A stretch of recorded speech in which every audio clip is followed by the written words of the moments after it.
Good morning, football fans. It's Mark Oldop, Sky Halpern here on the Sports Insanity Network, brought to you by the Dugout of Millwood. We have come to week 18. We are here. We are in the final week of football. And what better way to have a million clinching scenarios that are about to happen? And let me tell you, I compare what's about to be happening by our great pun master himself of the breakdown of scenarios. If you've ever watched the movie Basketball and you listen to Dan Patrick and Kenny Mayne do the breakdown of the playoffs, this is how it's going to be. I want to thank everybody from our subscribers, our viewers, to our affiliates over with Hat Trick Breaks and Top Notch Sports Club. Of all the viewers that come in and watch, yes, we all know you love that $25 bonus credit when you answer a credit right. But hey, we're here for you. Comment, talk to us. For now, it's ready to start talking about the NFL. Mike, how is this week gonna play out? Well, first things first, the Northeast is getting a storm. Um, and I don't know if that's playoff worthy or not. But, all right, so we do have clinching scenarios for week 18. We'll get into what took place yesterday in a second. Um, but we'll start with the Jacksonville Jaguars who go to Tennessee to play the Tennessee Titans. The Jaguars win the AFC South with a win, or they clinch a playoff berth. Actually, they can no longer clinch a playoff berth. They could only win the division because of something that happened yesterday. Shout out to the Pittsburgh Steelers. So the And Jags, then so the Jags are winning in. winning in. All right. And then tonight, the big one, Bills Dolphins, winner gets the AFC East. And as of now, that unless the Jaguars lose today, the Bills' only way into the playoffs is to win the AFC East. So that's a lot on the line. How crazy is that? That it comes down to the Buffalo Bills either get the 2 seed or they are out of the playoffs. Or you're out of the playoffs. Well, I didn't ask for a better game. And the Yeah. question is, what does Miami want to do? Miami can choose to rest some players knowing they're in, but still put a competent team on the field to beat the Bills. Because the problem is that if you lose, you go from hosting most of the playoffs to now you're on the road. And Right. you're probably going to KC to open it up. Yeah. Yeah. So, all right. NFC side, because the NFC South still matters to people. Can't believe it. The Atlanta Falcons win the NFC South with a win plus a Buccaneers loss. The Buccaneers, it's winning in. They could clinch a playoff berth, though, the Buccaneers, with a tie, plus a Seattle loss, plus a Packers loss. But simply winning, you win the division. You're playing the Panthers. Listen, David Tepper will throw drinks on them. The Dallas Cowboys can win the NFC East with a win or an Eagles loss. They better. They better. Well, I mean, they're playing the commies, and we'll get into that. Honestly, I agree with Nick Wright on this. If you look since week 2, since they started the season 2-0, they've been the worst team in football by far. Yes. I saw that post also. All right. The Green Bay Packers, shout out Patch, make the playoffs with a win today or a tie plus a Seahawks loss or tie plus a Saints loss or tie or a Bucks loss and tie or a Vikings loss. Go Justin Fields. The Vikings can make the playoffs against the Lions with a win plus a Packers loss plus a Seahawks loss plus a Buccaneers or Saints loss. There are way too many teams still alive in the NFC. It's really a shame. It's ridiculous. The Eagles can win the NFC East with a win and a Dallas loss, or if both teams tie. Oh, God help me. The Seahawks can make the playoffs with a win plus a Packers loss, or a Packers loss, a Bucks loss, and the Seahawks tie the Cardinals.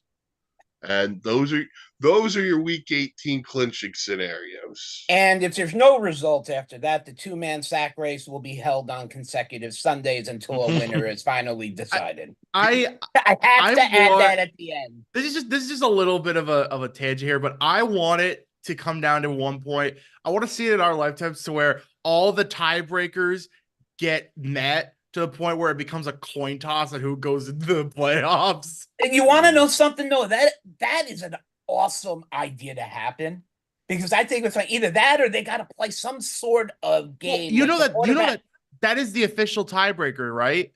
If I know that's in college. And yeah. If you go, so let me look up really quickly live on air. I was trying to look this up because it is amazing how this works.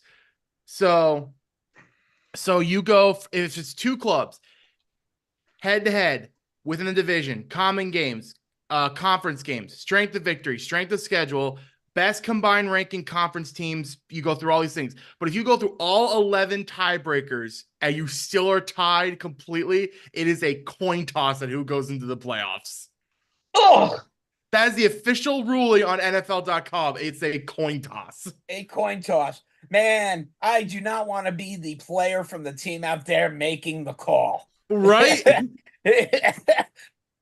By the way, Jair Alexander, stay back. You're not a captain. You don't go out for the coin toss here. That was the weirdest suspension I've ever seen in my life. That was a joke. That was so funny. Mike, can I give a little breaking news though before we get into the main show? Sure, go for it. Go. According to Jay Fowler, ESPN, Michigan's Jim Harbaugh in a lot of league circles is believed to be going to the Chargers. Whoa. Oh boy. Okay. You give him Herbert, he's going to turn that team around. Not in 1 year. Give him 2. The post reads, Michigan Jim Harbaugh to the Chargers is getting a lot of steam in some league circles. I was having this conversation with, I'll say with my dad the other night. I was like, the Chargers have 2 options here because they can't go get the hot coordinator just because of what the expectations are going to be for the Chargers next year. Yeah. They had to either get Jim Harbaugh or Bill Belichick. But the weather in LA might be too hot for Bill Belichick and he can't wear his hoodies. Yeah. No, that's a good get. Harbaugh, but that's great. But I want to counter off something, Mark, you said. Because you talked about you giving him Herbert. The pressure's on Justin Herbert now. Yeah. Yes. He's got to become the guy. Nothing against the coaches that were out with San Diego, except the guy who was calling the offensive calls, because we know he can't call an offensive game.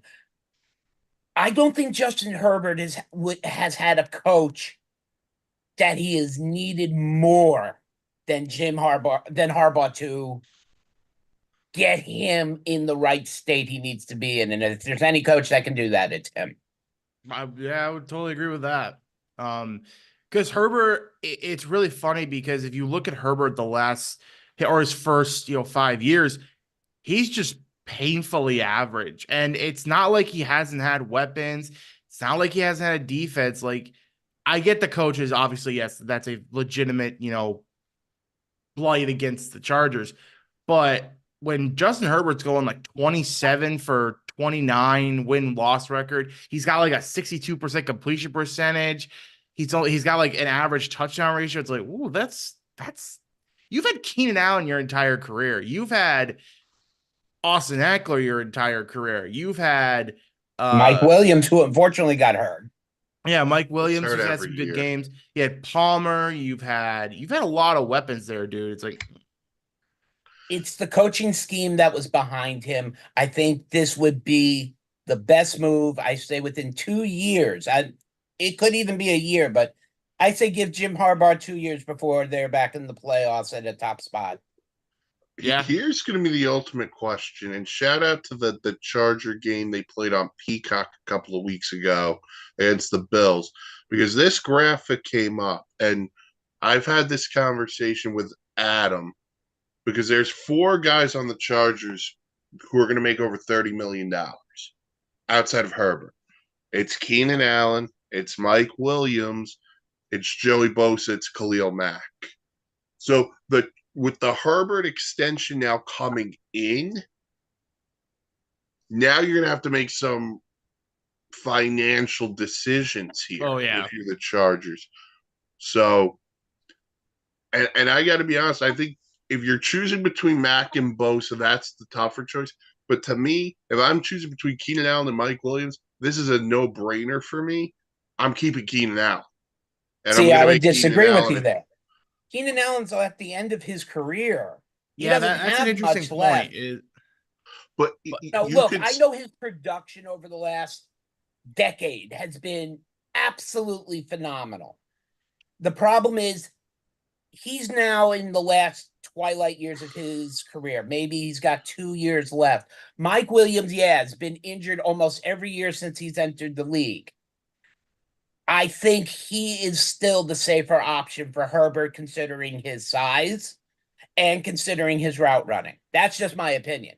I think the other interesting thing with that is Quentin Johnston just hasn't been what we expected from him this year. Another great he's point. had a rough rookie He's year. had a rough rookie year. So it's like it makes it harder because you're sitting there thinking, like, I don't know if I trust Johnston enough to fill that receiver role that we would lose if Keenan Allen goes. But I also don't buy Mike Williams even. It's just like, I don't buy him as the number one either. Yeah. It's just Exactly. if you're talking who you're going to keep money-wise, you got to keep youth over age. See, I would argue, Mike, that the defensive decision is easier. I would say it's get rid of Mack. Well, I'm going to presume they're going to get rid of Mack. Yeah. But if you want to debate keeping Khalil Mack, I'm here for that conversation. I guess you could have the conversation, yeah. Right now, the Chargers are slated to pick 6th in the draft, which, by the way, if the draft fallout goes the way you could go, if you get rid of either Allen or Williams, you've got 2 legitimate receivers who could be there at 6 in Malik Neighbors, and if for some reason he's not a top 4 pick, Marvin Harrison falls. Well, I mean, if all the top 4 picks are quarterbacks, then or you could take my favorite player in the draft, Brock freaking Bowers. Yeah. Wow. I know Mike's been vocal about him. One thing we can say about the NFL draft before we get into Thursdays is that we are in the process of collaboration with a group, which we are not going to let everybody know about. But the NFL draft for us this year is going to be a very big event. So stay tuned. Shout out Mel Kiper. No, I want Chris Berman coming on us. Listen, Chris God. Listen, so many great names. I would love for Chris Berman. That would be heaven. That'd be amazing. Chris Berman was the freaking man. All right, getting into Thursday. Back to your regularly scheduled program. Right. All right. So, well, Jim Harbaugh, you got to prepare for the Washington Huskies before you do anything. Yeah. But that should be a fun game tomorrow night. Yes. Michigan versus Washington. But we'll dive into yesterday's 2 games of playoff importance. We start with, for some reason, the Pittsburgh Steelers just find a way to have another year of winning. They beat the Ravens by a score of 17-10. Mason Rudolph, the red zone reindeer, 18 of 20, 152 yards and a touchdown. Najee Harris went for 112 yards rushing and a touchdown. Deontay Johnson, 89 yards on 4 catches and a touchdown. For the Ravens, did not play starters. Tyler Huntley, 15 of 28, 146 yards and a touchdown. And the Steelers keep their hopes alive. For the Ravens, They're off next week. They're the number one overall seed in the AFC. Mike Tomlin just made best coach ever because how the heck is he doing this? I don't How is know. this team 10-7? I don't get it.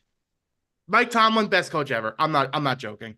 This is ridiculous. How is he dragging these terrible teams to 10-7 records? I don't get We it. were talking, what was it, about 4 or 5 weeks ago, saying this could be the year where Mike Tomlin finally his winning season streak comes to an end. Nope. And somehow, some way, this coach, which we have talked very, very strongly about, has done, like Noah just said, the impossible with this team. It's just ridiculous. You have Kenny Pickett who struggled all year. I'll never forget that graphic where it was the first 9 games of the year. They were outgained in every single game, and yet they were like 6-5. It's like, how? How are you doing this? It's just it's that I'm trying to think. I don't know if you guys ever play how many video games you guys have played, but it's that kind of like zombie game where you play that and you just keep hitting this one zombie over and over again. It just keeps coming at you, and you're like, how are you not dead? I shot like 50 bullets at you. Go down. But it just keeps coming at you. It's ridiculous. Like I said, I'm genuinely think that Mike Tomlin has entered the greatest coach ever conversation just because how are you doing this? How are you taking these bad teams and you're getting them to the playoffs? Granted, they're going to get smoked in the playoffs if they get it. And it's not going to be fun. Well, and they'll get smoked on top of this because of what happened yesterday with TJ Watt leaving the game, and they fear that to be a grade 3 MCL sprain, which I think is close to a tear from what I've read. So he would be out for the playoffs. Yes. Yeah. So, and that's look, when you remove a TJ Watt, that's like removing Micah Parsons. Mm-hmm. I mean, I mean, if you want a comparison, that's how much he means to that defense. Oh, yeah, 100%. And it's already a defense that's down Minkah Fitzpatrick, who didn't play again yesterday. Their corners aren't phenomenal, but they're okay. This is here's the thing. This is why I can't take the Pittsburgh Steelers literal. They literally lost 2 home games in 4 days to the Cardinals and Patriots. Yeah. That's why I can't take them seriously. That's why I thought they were done. Yeah. If you look at the game yesterday, I look at, I'm not, Pittsburgh won, whatever.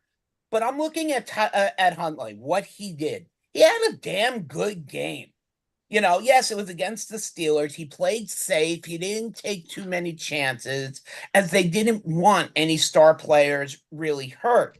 But he played a solid game. Not that you can compare him to Lamar in any way, but it's nice knowing going into the playoffs you have a guy who can at least work with the offense. My favorite Tyler Huntley moment is still the playoff game against the Bengals, where he tries to go over the top, ball gets punched out, the Bengals return. Yes. The fact that they returned it was unbelievable. But I mean, I know we've talked a lot about Pittsburgh, and we'll keep doing it for a second, because if you get into the playoffs, who's starting? Is Mason Rudolph starting? Is Kenny Pickett coming back? Is Terry Bradshaw coming out of retirement? Is Big Ben coming out of retirement? Is JJ going to come in for TJ? You have to go with the hot hand, I would think. And the hot hand's Rudolph. Yeah. Why would you cut the momentum off this guy just to bring Kenny Pickett back? I just think it wouldn't work. I agree with Noah. But that brings into another point, because we're going to presume the job for next year, fast forward a bit, is Kenny Pickett's. But the way Rudolph is played, like, not a guarantee. Not a guarantee. So it's really interesting whether the Steelers get in or not. Mike, I don't need a world in which Mason Rudolph wins a starting job in the NFL. Mason Rudolph, you, sir, are a legend. Oh my God. Everyone He thought he was just gonna be the guy 2 years ago. Now all of a sudden it's like, but oh, as you said, they got a plethora of quarterbacks who have at least played a game in the NFL and have won a game in the NFL. But Noah's right. You stick with the guy who's been leading your team over the last few weeks, and that's Mason Rudolph. Whether you choose the biscuit or the fence to be the backup is up to you. Up Don't to drop the Tomlin. biscuits on the fence. yeah. All right. But flip side for the Ravens, again, game meant nothing. They could Man, just absolutely eliminate the nothing. They were the Steelers. one seed. But I do want to say this, if nobody else has said it. MVP race is over after last week. If it's not L. Jackson, we're gonna have real conversations. I mean, he locked up MVP. Yeah. But it's gonna be a conversation more about playoffs for him. Well, I know Yeah. you're out to get him in the playoffs. I'm not out to get him. I just No. his track record says I Noah's can't. right, and I know where Noah is going with this. His track record is Tony Romo. That's what his track record is. I'm I sorry, said and the exact same I know thing. I can put it like that, and Noah would know where I'm going with it. I don't disagree with what Mike said that Lamar Jackson literally locked up the MVP. But I don't want to hear from anybody, meaning analysts such as blank, blank, Mr. IA and Cowboys lost, that Dak Prescott is not considered an MVP candidate for what he has done all season. I'm sorry. Yeah, very It true. belongs to Lamar Jackson. Right. I'll say it right now. But Dak Prescott has to be in the voting. Well, I completely agree with you, Mark, and I think but to me, to go back to Lamar Jackson, what happened the last time this happened? The last time the Baltimore Ravens were really, really good. He won MVP. He was lighting the league on fire. Go into week divisional round, get smoked by the Tennessee Titans. If I think for more of a current day comparison, I told Mike this on Wishbone because I know he's a bit of a basketball fan. I don't know how big of a basketball fan you are, Mark, but Diehard Knicks fan. okay. If He's Lamar your Jackson, let's say they go to the playoffs and let's say they lose again in the divisional round, he's the NFL version of Joel Embiid. Oh wow, that's a great comparison. just not as tall. He's just Joel, not as tall and not as yeah, heavy. but he's the NFL version of Joel Embiid. Amazing in the regular season, but cannot do anything in the playoffs. And we got a hot mic comment from our president, who is currently slicing some squid. Dak is in the conversation, and that comes from me for MVP as the Green Bay Packer fan of this group. That comes from our president, Pat. Yeah, I mean, he definitely, like I said, he definitely deserves some consideration, but no, it belongs to Lamar Jackson. But obviously, yeah. I'll say this on Lamar. This offense, the way it's going, Odell Beckham looks like he's at 100% now. Zay Flowers deserves some love in Offensive Rookie of the Year. But I got to tell you, they're going to miss Mark Andrews. Oh, 100%. But Isaiah Likely's been awesome. He's been good. So that's the thing, too, is that, your offense has been, for the most part, aside from Mark Andrews, your offense has been healthy. Right, and you're not living in the Roman Empire anymore of Greg Roman. Yeah, you're nowhere near as struggling as you were, because I think that was the case that we saw like 2 years ago when he won MVP. It was like, oh man, but his offense is like crumbling around him. Yeah, they have not. They had nothing. Like our biggest complaint was, what are you doing on the outside? Nothing. I'm relying on these guys from Castaway just trying to go Wilson, even though his last name is Jackson.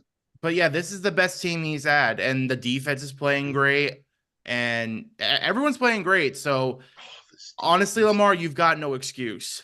This defense is just it's good, man. I don't know if it's as good as the Ravens defense when Ray Lewis was there. This defense is something special though. But you got a motivated Jadeveon Clowney. Absolutely.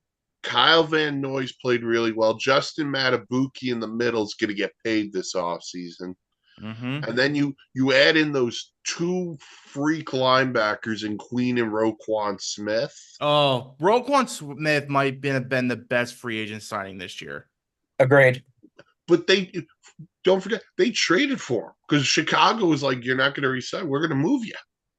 Well, that's right. They did trade for him. I completely They forgot had to about that. trade for him and then sign. Whether they traded for him or he signed it, it still was one of the best moves Yeah. throughout the year. And then to top it off, you have Kyle Hamilton who does everything, and then Marlon Humphrey's one of the best cover corners in the league. I mean, all you have to do to see how good this defense is just watch highlights of them dominating the Niners. Yeah. They took that offense and shut it down. Man, Mike McDonald, you sir know how to call defense as well. Oof. Yes, he does. Does he get a head coaching offer? He should. I would think so too. Should. And there's a few landing spots for him. Yeah, for sure. We'll talk about coaches in a little bit, but the other game that we saw yesterday. What a fun game. It was a fun game. Fun is just probably the best word. You know, simple, simplistic, great word for that. That's what the game was. Because listen, you're hearing this from three people who didn't have a rooting interest in the game, but it's two teams that are very good stories. Yes. And you root for that in sports. But the Houston Texans defeat the Indianapolis Colts by a score of 23-19, securing a playoff berth and knocking the Colts out. CJ Stroud, another phenomenal day, 20 of 26, 264 yards, 2 touchdowns. Devin Singletary, 63 yards rushing and a touchdown. Nico Collins, 9 catches, 195 yards and a touchdown for Houston. For the Colts, Gardner Minshew threw for 141 yards. Jonathan Taylor have a day, 30 carries, 188 yards and a touchdown. But Mike, think about the sentence you just said. The Houston Texans had the #1 overall pick last year. They are now in the playoffs in 1 year. Well, drafting, developing, picking the right coach. And I want to give credit to someone who's probably not going to get enough credit. Lovie Smith had these guys playing their butts off. He did. Last year. Despite them doing what they were doing. And it all set them up for what happened yesterday. By the way, nobody imagined CJ Stroud would be this. Right good, away. yeah. I had high hopes for him. I did not expect this level of play. But let me tell you, when you look at what this kid has put, here's a kid who came into the league, and I'm sorry, I had to try my best, Chris Collinsworth. CJ Stroud, CJ Stroud came in and put away what happened with Deshaun Watson and didn't let that mess get to him. Tank Dell was one of the best signings in the picks in the draft, and I was behind that. Oh man, I was so behind that. Nico Collins, mind you, he had about 90% of all the yards yesterday, but it doesn't matter. Nico Collins has solidified himself as a #1 receiver in the NFL, in my opinion. And with Dalton Schultz there as the tight end, you got a nice 3 for this kid. Well, it's funny too. Go ahead. I'm sorry, I mean, I don't know. You go. I just want to say real quick.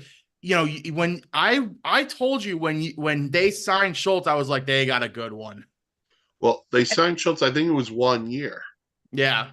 So he's getting an extension. There's already talks on that. I know. Oh, for There's sure. already big talks on that. I'm not saying they wouldn't get that done. I think they get that done tomorrow. But yes, CJ Stroud, is, there's a lot. We'll talk about Rookie of the Year and all that later. But the name you have to look at right now is what Jonathan Taylor did yesterday. After everything, the PED, the injury, he's back. Yeah, it's sad. It's at the end of the season. It really isn't going to matter much now because it's over. But going into next year, he's leveled back as one of the top 3 running backs in the NFL again. What do you say?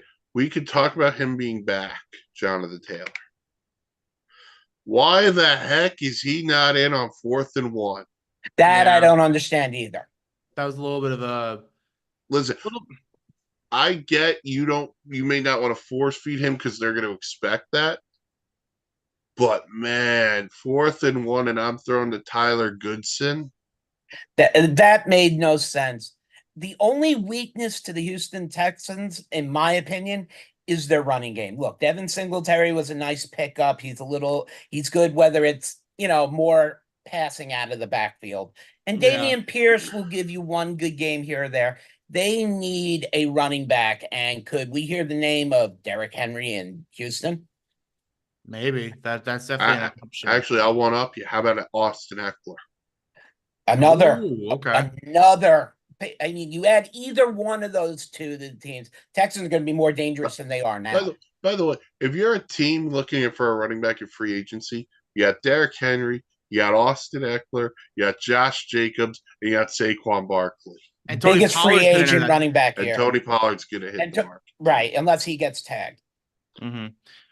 Yeah, it's a great win by the Texans. What a fantastic job by D'Amico Ryans. I mean, it's funny. There's always that team every single year that goes from worst to first, and I had no clue it would be the Texans. But I want to go to the other side, and aside from the 4th down call, Shane Steichen has also done a fantastic job with the Colts. Oh, absolutely. I mean, to say that this team was going to be 9-8. Was going to be in the playoff race until literally the last week where they had a slugfest against the Houston Texans.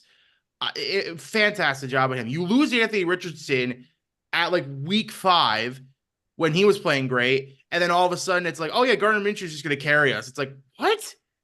What a fantastic job by Shane Steichen. And this is a team, if we look at them, like we talk how good Jonathan Taylor is. We talk about Michael Pittman, who's going to need a new contract at some point. But they're another team that, like, they can use another weapon. Oh, for sure. Offensively. Like, I don't know how many times Adam and I scream about that on which we're like, go get somebody to help Richardson or Minshew, whoever it's going to be. But also, shout out Gardner Minshew because, by the way, that's what a backup quarterback does. Yeah. Great job. And he will be on the move after their season. Good morning, Vice President Dan Ryans. Welcome into the show. We're glad you were able to make it. Thank you. Cheers to week 18 and a whole crazy bunch of scenarios. And hopefully the Dolphins and the Bills will eat at each other and sweat it out for the playoffs because would love nothing more than for one of them to either sink or go home. Mike, should we go live for the game and watch you during it? No. Oh, well, I didn't think so. Here's the thing, Dan. The Dolphins are already in the playoffs, so they're not going home. Well, what I'm saying is that, but they could easily drop to a 6 seed or whatever. Oh, yeah, and then they play KC. So then, but even if they lose, they ain't going home. Either way, I would love nothing more than to one of y'all to sweat it. Because if the Dolphins lose, they lose the division. But if the Dolphins win, the Bills are out of the playoffs. So, I mean, you can't go wrong there. Listen, you and Bob Sala going to watch the game together? No.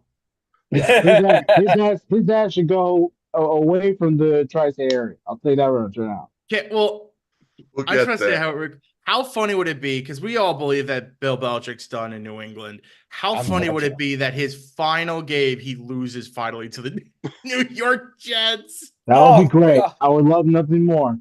And there needs to be an emphasis on it too. I feel like the coaching staff is sort of checked out. Don't get checked out. Season ain't over yet. Win this game. Yeah.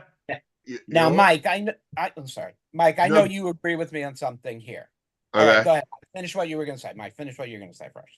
No, I was just going to say the Patriots want to lose for the better pick. Yeah. Do they want to lose? Because I don't know if they want to lose. No, but it's in your better interest to lose. Sure it is. Now. Then you can draft Tom Brady Jr. Well, the Sports Insanity Network is not just a network about sports. We have personal talents. And we're bringing in a very special talent here for this weekend. We have our meteorologist, Noah Trombley, here and ready to give you the best game's weather forecast for the weekend. No, this is not a hobby of Noah. This is what Noah does for a living. So what you can hear, you can count on. Noah, what do we got going on in Hold Stadium? up. No, before you go, I just want to say this. I'm going to do my best Ollie Williams impersonation. For every game on the Northeast, it's going to rain. It's not gonna rain, it's gonna snow. Yeah, I mean, as far as the Northeast, because obviously we've got Jets going to Patriots, we've got Cowboys going to Commanders, Philly in New York with the Giants, and that's pretty much the Northeast thing. We're gonna still see some snow probably lingering in New York, but it doesn't last very long, and for Massachusetts, but it clears out pretty quickly by probably around 5-6 o'clock. So it might be lingering around during the game. It's gonna be cold. That's gonna be the theme of everybody this week. Is it's gonna be cold, even if you are in LA or any place like that. It's just gonna be a cold game throughout this week.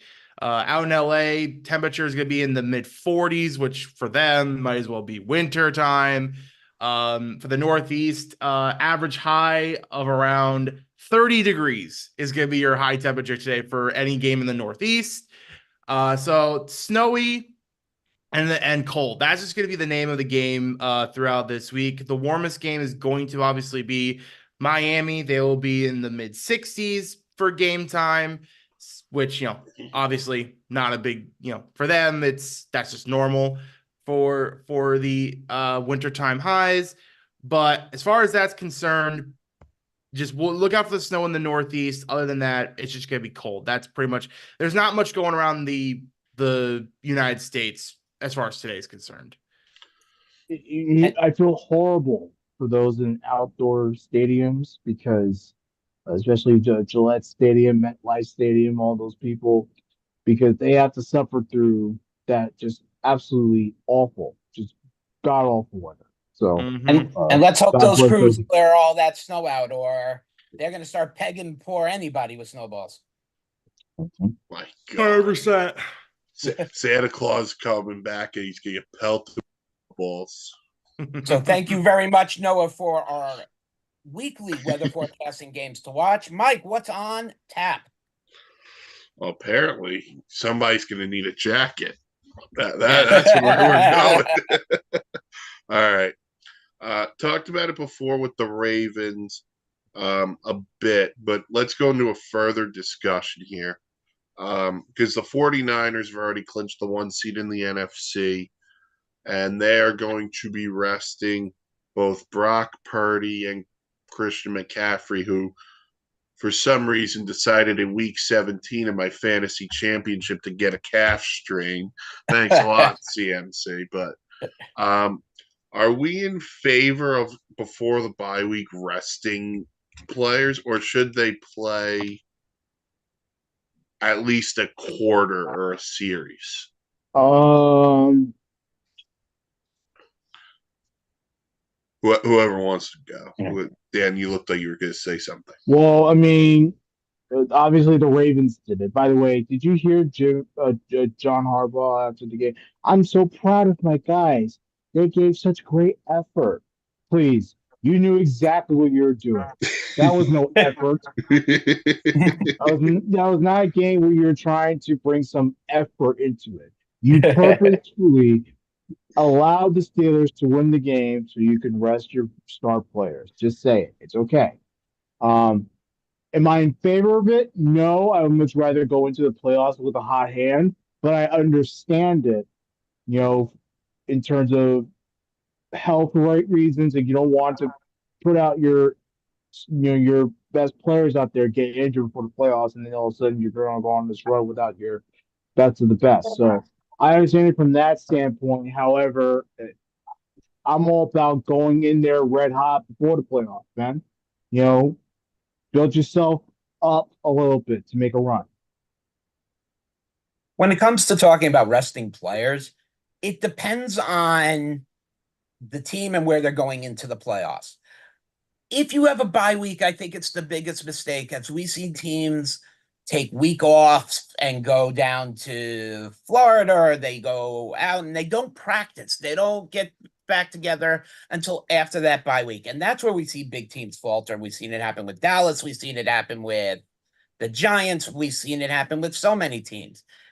I understand that you don't want to risk losing a player going into the playoffs, but they need to play at least whether it's one quarter or at least a few series just to keep them fresh. Yeah, I'm not a fan of resting players before a bye week. You got to keep the momentum going on your side. Why are you? They have to play at least a quarter. To sit out an entire game and not keep the momentum going on your side, never enjoy that. Because you're talking about you are not playing football for a good 2 weeks. Like that's a long time to not be in game shape, to not be out there throwing the ball, getting hit, all that stuff. It's not, I don't think it's good. I don't think it works for teams. And I think teams really need to start kind of adjusting their play call, their game planning for it. Because when you momentum is such a huge thing in sports. Like we talked about, Mike, you mentioned it.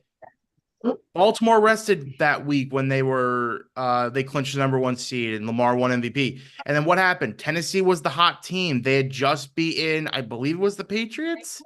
Yes. They had just beaten the Patriots. They go into Baltimore. They have the momentum. Bam, just steamrolled the Ravens. If you want to rest them after a half, that's fine. But to me, I think having momentum is even more important than possibly having another injury. Yeah, I mean that bye week, especially that bye week. I'll let you go, Rick, in a second. I apologize. No, go for it, man. The bye week is huge because we've seen in these past few years that the bye week in football for the playoffs is not as beneficial as it used to be. Before the bye week was, beneficial to a lot of teams, especially when it was two teams that got the bye. But what we're seeing of late is that, a lot of these teams know how to condition well. They're better coached. They're more ready for certain scenarios. And a lot of these teams come out a little flat going into the playoffs, especially if they have that first round off. So I think that the resting should be, within reason a little bit here. But you got to keep fresh at it. You don't want to, you don't want to be rusty going into the playoffs, especially you're one of the favorites to at least get to the Super Bowl. It's crucial that you keep playing. I'll word it like this. I think in the case of a guy like McCaffrey who's banged up, it's smart. Give him the rest he needs, especially when he's carried your team most of the year. But I've never been opposed to guys playing a series or a quarter of the last game. I know it's meaningless, and I'll do this in the case of the Niners. If I'm going to play a backup offensive line, I'm not going to put Brock Purdy in there to get manhandled by Aaron Donald, who I don't think is playing today either, but that's a whole nother conversation. You're putting the risk out there. But I think you're right in the sense of you do lose a little bit of momentum. Sometimes because it takes a little bit to get that connection restarted at times. Mm-hmm. You got to start the engines back up. So, but you also could use a good week of practice at that point during the week. So it's kind of a double-edged sword that way, bye week. Because if you're Baltimore, you're playing your best football of the season right now. Yeah. And so you have to decide whether I'm going to play these guys or give them the 2 weeks. Mm-hmm. And, that's why the coaches get paid I guess the somewhat big bucks. All right. So we'll go from there and we'll talk about the big games of the day. We previewed all the clinching scenarios. Let's just start with this. We'll start with the NFC East. I guess we'll go by the divisions. Mm-hmm. So you have the Cowboys and the Commies, or the Commanders. Shout out Tom on the Commies quote. And you have the Eagles and the Giants. So if the Cowboys win, they win the East. If the Eagles win and the Cowboys lose, the Eagles win the East. And if both teams happen to tie, which by the way, shout out Joe Buck for mentioning it, there hasn't been a tie yet last night. Asshole. Oops. If both teams tie, the Eagles win the division. But I'll say this: utter choke job, the Philadelphia Eagles. Oh, the Eagles have been a disaster the last few weeks. You know who they remind me of, Mike? The 2007 New York Mets. Well, but no, remember the 2020 Steelers where they started 11-0, Yes. and then I kept telling you guys on Wishbone, I said they are not that good. They are getting lucky every single week. They played freaking Dallas with Garrett Gilbert starting at quarterback, and they nearly lost. I kept saying to you guys, do not buy this. They are Shout out fraud. Garrett Gilbert. They are a fraud of a team. And what happened? They lost 5 of their last 6, and they limped into the playoffs and got smoked by Baker and the Browns. You know who the Eagles really are? Who? You ever seen the movie Identity Thief with Melissa McCarthy and Jason Bateman? Yes. Horrible movie, Yeah. but yes. The Philadelphia Eagles have lost their identity. Oh, yeah. I don't know. No, they didn't lose their identity. They're exactly who they are. Frauds. That's what they are. They're Oh, frauds. I love it, Dan. But what I mean, Dan, is when I say they lost their identity. Last year, what did they do to you? They wanted to run the ball down your throat, and then Yeah. we're going to beat you in play action. Now, all of a sudden, we've got these 2 stud receivers, and we're going to kind of eliminate the running game outside of using Jalen Hurts. Now, mind you, oh, sorry, no, go ahead. Well, I just want to say, Mike, and here's the thing. I don't think the problem's not the offense. The problem is the defense is letting up 30 points a game. Well, other thing, if they don't get to the quarterback, they ain't stopping. They ain't stopping anybody. They can't stop a turnstile at this point. Yeah. But Jalen Hurts doesn't get a pass either because he's had probably one of his worst seasons as an NFL quarterback. Oh, yeah. I'm definitely not saying he gets a pass. I'm just saying, like, yeah. The problem I have is that Dak Prescott gets all this negative attention when he throws an interception. And yes, he's thrown 8 on the year. That is the second lowest in the NFL, and he still gets crap. We're talking Philly, and you go I know, right to I know, Dallas. but I'm Unreal. I'm tying it in. Now you look at Jalen Hurts. He is what his last name says. He's hurt. I don't care what anybody else wants to say. His knee and his shoulder are a problem. it probably is. His throws are short. If you've watched his deep ball throws, they're 3 and 4 yards short of where they're supposed to be. He can't scramble like he used to. The line has multiple injuries. They're not keeping people off him. They signed DeAndre Swift, which I said was going to be a help, but they did not get a banger down the middle, like a Jerome Bettis, so to speak. Some guy who's going to get you 4 or 5 yards on first down. And then you can work your play action in with A.J. Brown and Donta Smith and Dallas Goedert. I mean, you would have, and then you have everybody. But it's not that situation, Mike. So what you're saying is while they're calling the Tennessee Titans for Kevin Byard, they should have been saying, hey, that Henry guy, what's the value? Well, look, A.J. Brown was one of the biggest shocks during the draft. I mean, trust me, my heart sank when that happened. However, Mike just made a very good point. At the trade deadline, knowing your running game is crap, And you have a team that could get you to the Super Bowl. Why not go after and see what you could have done to pry Henry over, even if it was only for the rest of this year? And I want to go into AJ Brown for a second because I obviously don't want to overreact to this because he is a great player. But you have a guy who had 1,000-yard seasons for you in Tennessee, and Vrabel said, "Get out of here, dude." Now all of a sudden we're starting to hear about other problems within the Eagles locker room, and it's because of him. Yep. So it's like, ooh, is this becoming a? I'm not gonna go that like as far as to just say A B, but is this becoming like a God, like a Terrell Owens situation? Is it Yeah, T.O. becoming like yeah, he's just too much of a problem in the locker room to where no, sorry, your production ain't worth But it. yeah. Well, what's the pattern? What's the pattern? Good guy, but terrible.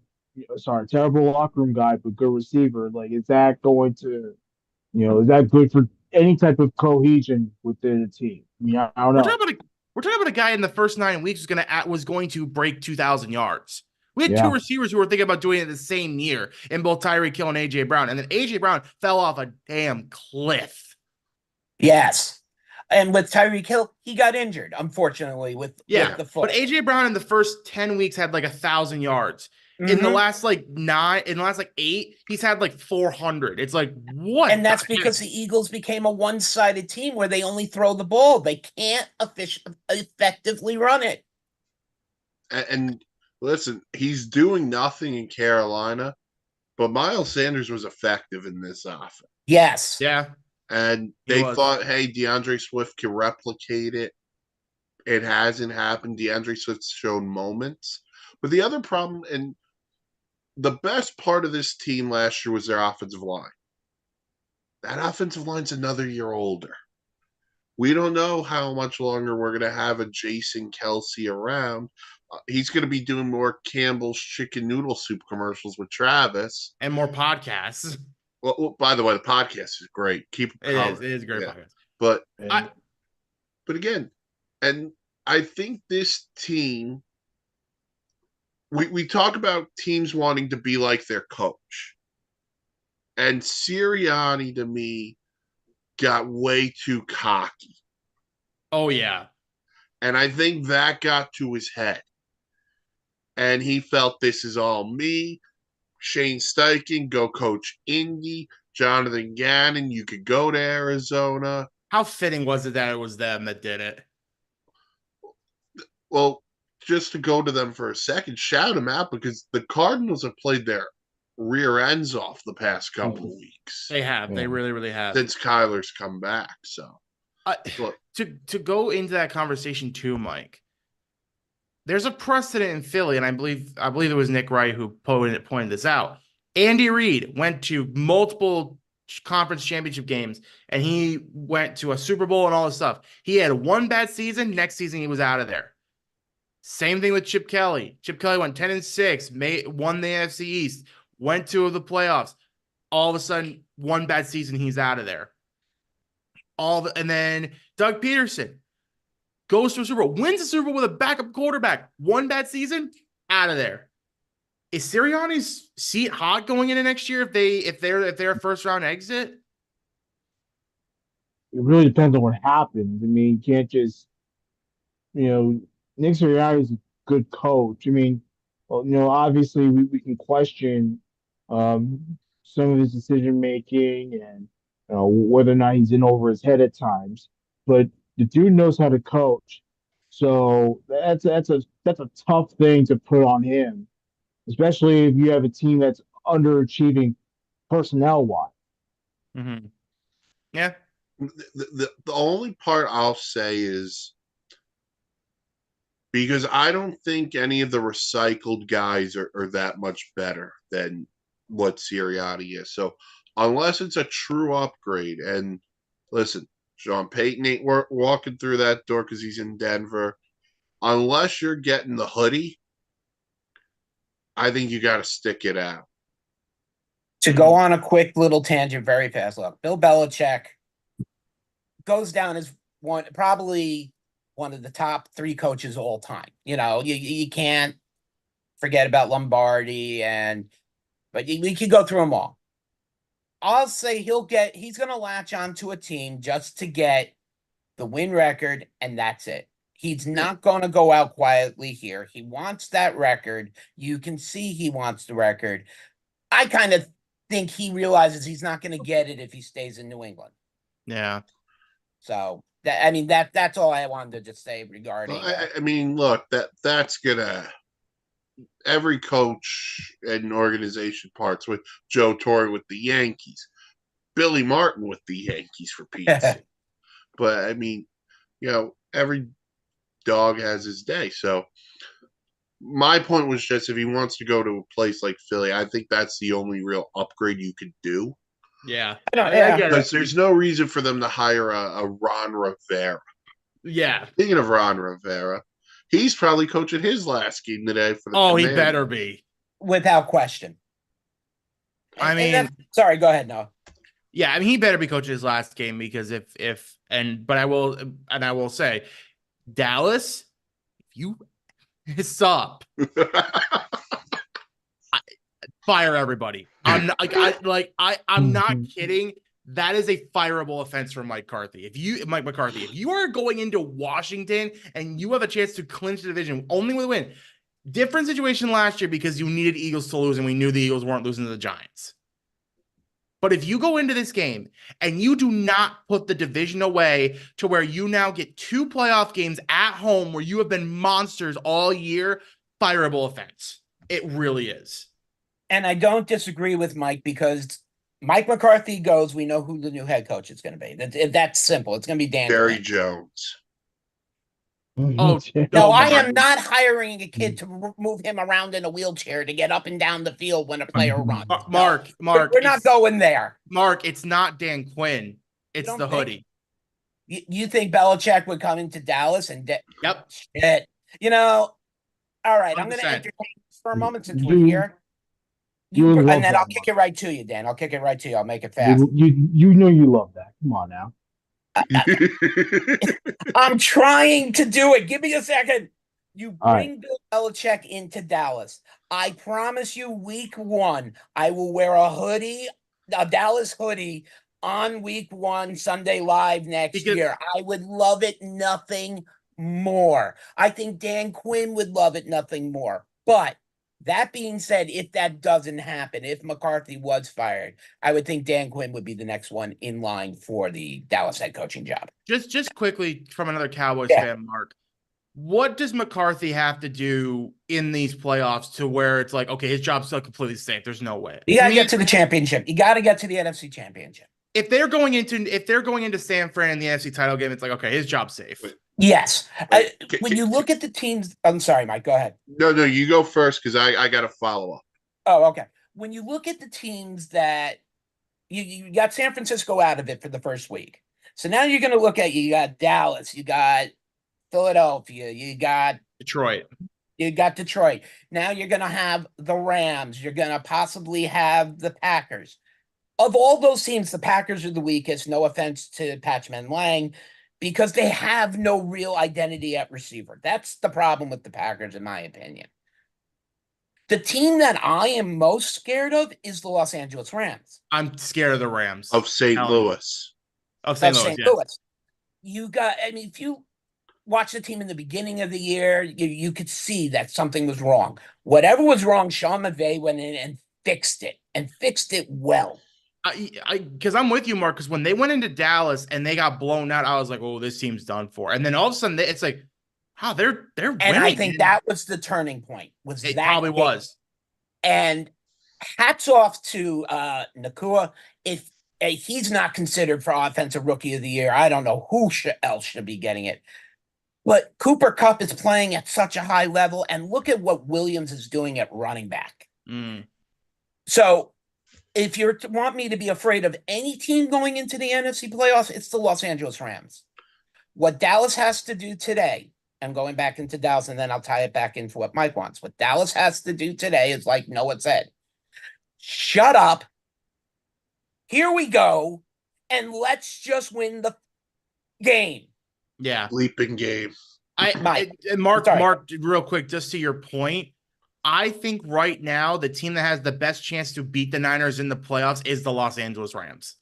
I do not disagree with you. And you look at the problem with, like Mike pointed out, with Christian McCaffrey. A strained calf doesn't heal very quickly, even if that's not the case. Maybe he's just tired, he cramped, whatever. That's an injury that can be aggravated on the easiest of things. So now you have to wonder how much use is he going to be in the playoffs? And if they're down 50% on Christian McCaffrey and they're playing the Rams, which it could pretty much well be, the Rams can beat the Niners. I mean, Stafford's playing some of the best ball of his career. Yes, Been much so better. good. I hate to say it, and this is hard to compare, better than a Super Bowl year. He is playing at a level I have not seen. Yeah, he's playing great. All right, so I want to tie this in, and I want to get Dan involved in a second too. You guys talked about what Mike McCarthy's got to do. There's another position for the Dallas Cowboys that we always talk about. Yeah. If they don't get to the NFC title game, what are we talking about with Dak? Extension, and he stays. That's it. It's done. I don't think so, Mark. They're not going to turn it over to Trey Lance. No, I think they're going to go find somebody. You think the second round, Noah? I'm going right to. I'm going to cut this to Dan quickly because Noah and I are going to get violent in a second. There is no way Dak's not getting the extension, and I'm going to tie this into Dan because I want an outside opinion before Noah and I start getting into a fist fight. Dan, go ahead. Fist fight through the screen. Hold a second. I'd love to see it. First of all, Mark, I'm with you. I think they should keep Dak. I think Dak has done a tremendous job this season.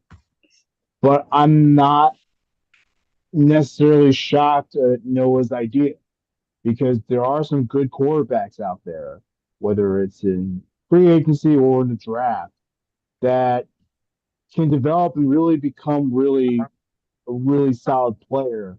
And Dallas can use that. You're talking, it's all about longevity and future. Not saying that Dak can't be a part of the future, but I'm talking like maybe 5 years down the road. I don't know where Dak Prescott's going to be 5 years down the road. So you got to prepare for that mentally. Mm-hmm. That's kind of my argument. If let's say they go to the playoffs, and let's just say doomsday scenario, they fall to the Packers in the first round at home. Like Talk about doomsday. Like Yeah. doomsday. Like trade Dak Prescott and a second round pick to move up to number 5 or something and take Michael Penix. I wouldn't be against that. At least you're proposing a reasonable idea. I happen to like Penix. I think he's a good quarterback. Like I love Penix. I think he's the best quarterback in the draft. I really I don't disagree with you there at all. I think he's just not getting the credit he deserves, and that's why he's lower on the list. I don't want a Caleb Williams. I'm sorry. I don't want him. I don't want any guy who thinks he deserves ownership in a team to come play, even though the Mets were doing that with Shohei Ohtani. But let's just make it clear. If they were to go that way and they could get Penix, and you want to talk about a quick rebuild, bring in somebody for a year so Penix can learn, I would be for that. It's hard for me to get rid of Dak because he's now at the point where you look at this year compared to last year. Yes, last year he had the broken thumb. He's playing at a level better than he did in 2016 and 2017. He has maybe 4 years left at all. Where I live. Yeah. So, Dan, what do you say before I hear Noah say? Because Dan is literally the bipartisan because he can look at it at both sides. What do you think, Dan? Well, I mean, like I said, if you can keep Dak for another couple of years and then maybe ship him off, I mean, would it kill the Cowboys if they got someone? Because I know this quarterback class is better than a lot of people think. And people think it's a good quarterback class. I think way better. it, I know everyone's thinking about the top guys that are going to go out in the top 10. But maybe someone late first round, early second round, is that something that, let's be real, would that be something worth going after and then maybe keeping Dak for another couple years? Maybe the guy learns under Dak and then replaces him. It's not. I know it's probably not something that Dak Prescott wants, but it may be what Dallas needs. And that's a very good point. And I'll kick it to Noah very fast. It's a very good point. Maybe give Dak a 2-year contract. You got to move somebody to try to move up in the draft. We're already picking so low that there's not going to be a quarterback that we want. Maybe to move Gallup out of it because Cooks is clearly the number 2, and Jalen Tolbert is taking over very well. He's doing much better. Maybe use Gallup in a trade to move up. Noah. Yeah, I mean, I just think it all depends. Obviously, if Dak gets the NFC title game, and let's just say it is the Niners, and they put up a really good fight, and it's like it's a 21-17 game, and comes down to the last second, like, okay, fine, like, yes, go with Dak. But if they lose in the first round, I think there's a situation in which Jerry Jones is like, no, screw it, like, we're moving on. Like it gets to the point of we've banged our head against the wall so many times, and we can't. It's just. We keep doing the same thing every year. We need a change. And the defense is good. The defense is fine. That we really only need a couple more pieces on defense. But you have an aging offensive line. You have basically really one star at wide receiver. I like Cook's Mark, but he's nowhere near been the guy that he's been in like Houston or New Orleans. It's been Lamb. That's been it. And you have a good you have young an tight aging end in owner. Jake. Huh? The owner is also aging. Well, the owner's also aging, but like you have a stud in CD Lamb. You have a emerging stud in Jake Ferguson. Yes. I just wonder if when it comes down to it, is it a time to be like, you know what? Let's do what the Bengals did with Joe Burrow. Get the aging veteran out and bring in the young rookie and let them build the chemistry together. There's nothing wrong with that at all. So, because then you're not paying Dak, you can pay a bunch of offensive linemen to protect Penix. And see, that is the smartest comment of this whole little conversation right there. Is that Zach Martin, Tyron Smith are coming to the end of their careers. I mean, Tyron Smith more, as he's been in the league longer. But that line needs to be rebuilt. And if we went that way and the money was spent to shore up that line much better, to give that 3 seconds that is needed, then yeah, I would be for that. I can't disagree. Because Tyler Smith, I love. Yes, and even with the torn planner. Biotish plays well enough. Terrence Steele can boss. Yeah. That guy's a turnstile if I've ever seen one. Or he holds on every single play. But again, if you came to me in the offseason, if they were to lose, say, in the first round, and you said, hey, we're going to trade Dak Prescott and a second-round pick and Michael Gallup to Chicago for their number 6, and we're going to draft Michael Penix, I'd be all for it. I'm not going to disagree with you. And you signed Russell Wilson to a 1-year deal, and that's your starter next year. No. Jerry Jones would be I mean, I could say worse. I could say you go sign Jimmy G. I'll rather sign the real Danny DeVito to come quarterback for 1 year. You know what? You know, it would be such great poetic justice for me. The Cowboys signed Kirk Cousins. That would be poetic. I'm sorry. Justice I'm putting for $1 me. in the jar. Fuck you. Welcome to America, pal. Oh my God, this has been a little bit of a. Before we move on, Dan, I want to just ask you this because you're down in the DMV.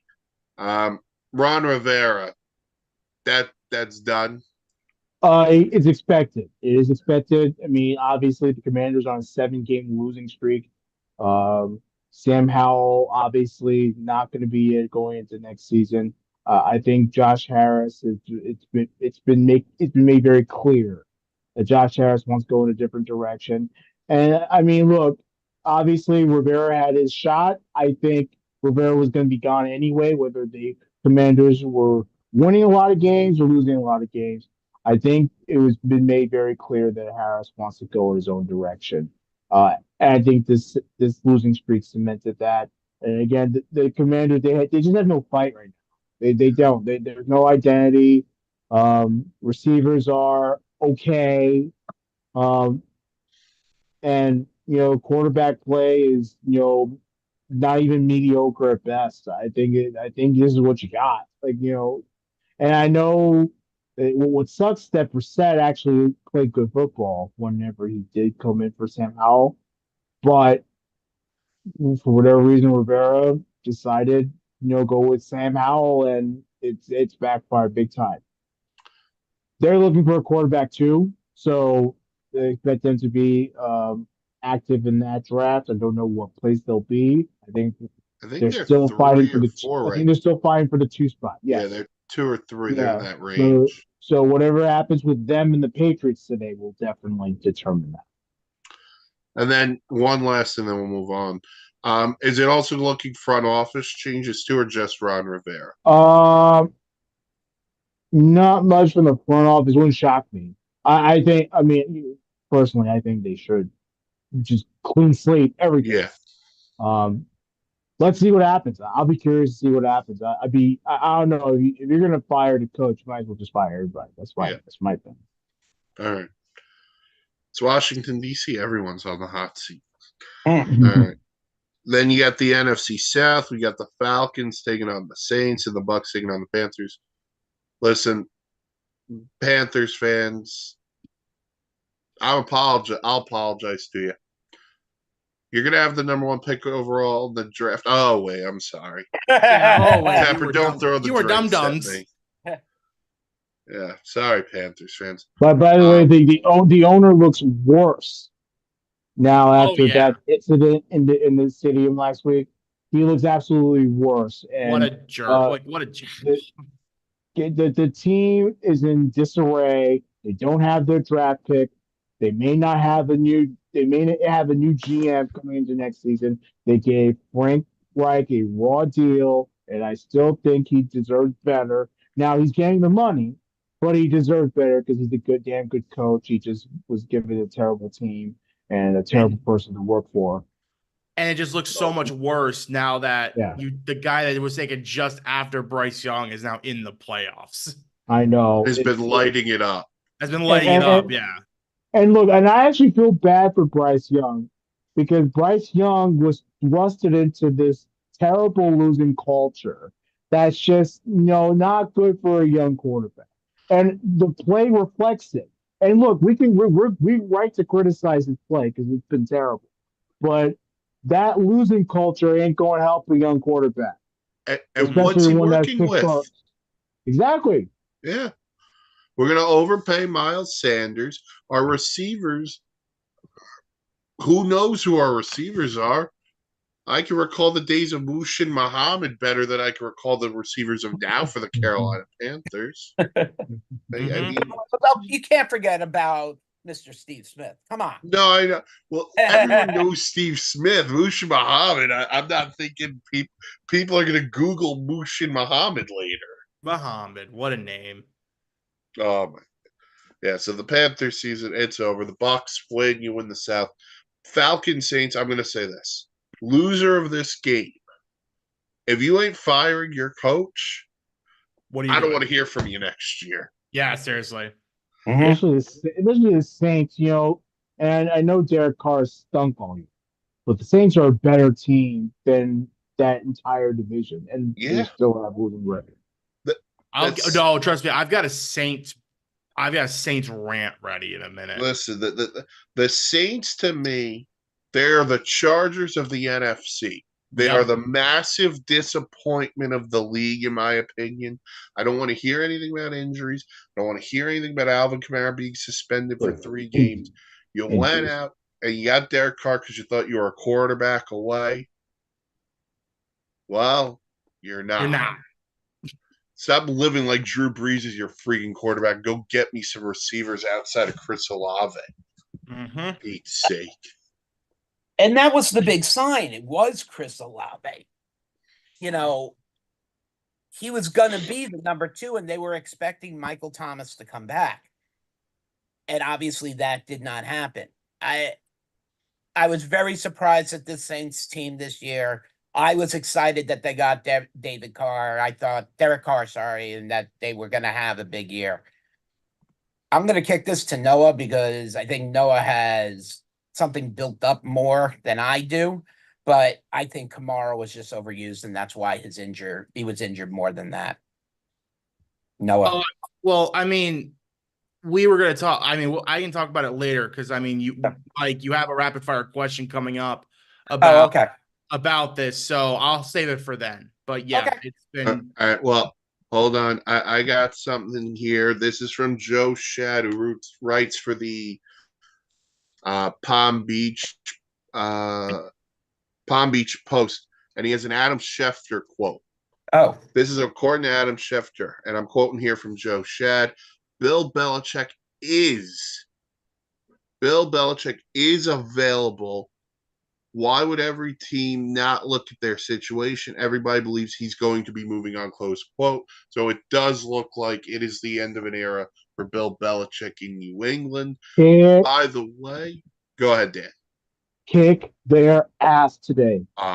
Jets. I thought that was going somewhere else. Let Belichick sit up in the booth today. Don't make him stand out in the weather. But by the way, if there's ever a place for Bill Belichick to be fun, Bill Belichick during Mardi Gras in New Orleans. Let's freaking go. I just don't want to see him flashing the crowd.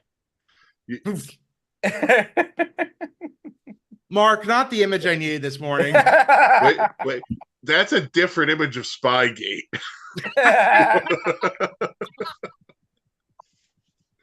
Oh my right. God. Different kind of gate. All right. We got Falcons, Saints, we got Bucks, Panthers. Jags, Titans. We kind of alluded Jags when they win the AFC South. Save your season, Jags, because by the way, but Noah, here's a question for you quickly. You got Trevor Lawrence, who's been tested for concussion, has a very bum ankle. His knee is in question. I understand the playoffs are money and everything. Is it worth risking this guy's career on one hit? It depends on how good he is. If it's better than it was last week, then yeah. But I mean, like I said, Mike, we're getting into we're going to get into a rapid fire here in a second, and you've got a question about disappointments, and to me it's down between Jaguars and Saints. I thought the Jaguars were going to be taking off. I thought, they got Calvin Ridley. Their defense is better. Like this team's ready to take off. They've been massively underwhelming. To me, you fell for the trap. And I say that because I've fallen into the same trap when it was the Texans years ago. Yeah. Those are good teams, but they're also products of a really poor division. Yeah, that's true. Yep. Like Houston and Indy, no one we said it before, no one thought they'd be where they were this year. And Tennessee, I don't even know what the hell Tennessee is. They're playing Ryan Tannehill today. What's his final game? And apparently Mike Vrabel's meeting with ownership after the season to discuss his future. It's like, really? Well, I mean, Vrabel replacing Belichick makes so much sense. It does, honestly. But, I mean, not that I want to see it, but the Jags looking to save their season. All right. Then we got the Bears and the Packers today. And Dan, I'll throw to you first. For the Bears, how big of a game does Justin Fields need to save his job?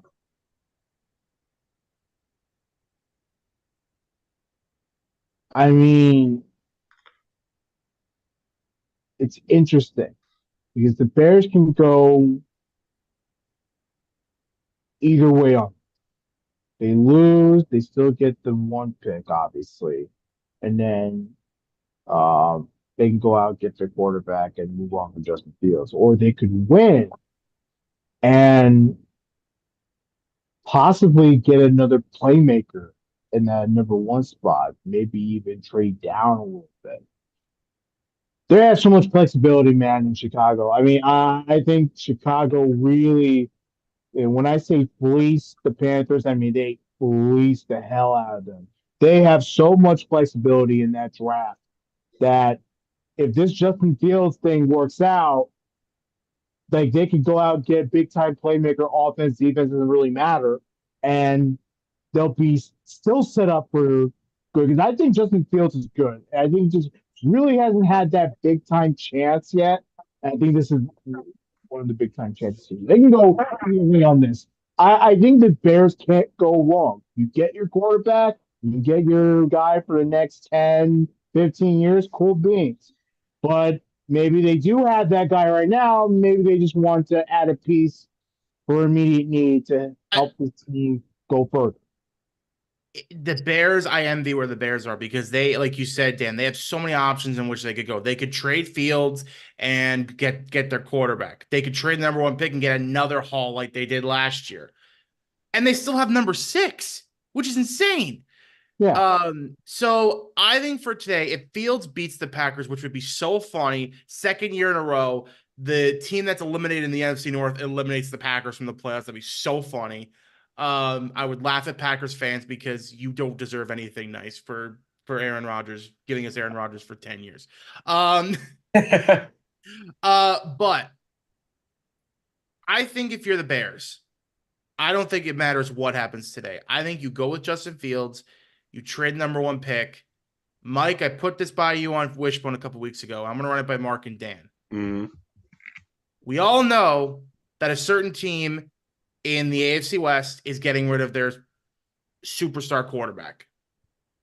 Trade the number one pick for Patrick Surtain.